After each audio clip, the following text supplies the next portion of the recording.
Gift from God.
Barbaadu sajirata warra du'an keessa inni akkuma jedhe ka'eera dhiigee waan jabaarsa du'aatti duulee kan mo'ate kan jedhamuun goota satti jabaate humna san caallee injifaate Golgoota. Maaliif barbaaddu sajirata warra du'an keessa inni akkuma jedhe ka'eera dhiigee waan jabaarsa du'aatti duulee kan mo'ate kan jedhamuun goota satti jabaate humna san caallee injifaate Golgoota.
namootaati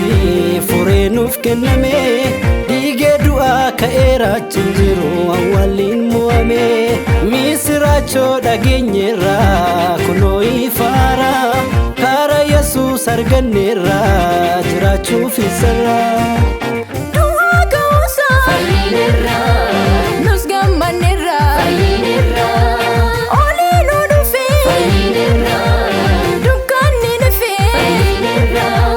du'aa ka'uusa fayyineerra nus gammanneerra fayyineerra olii nu dhufe dukkanni dhufe fayyineerra du'aa ka'uusa fayyineerra nus gammanneerra fayyineerra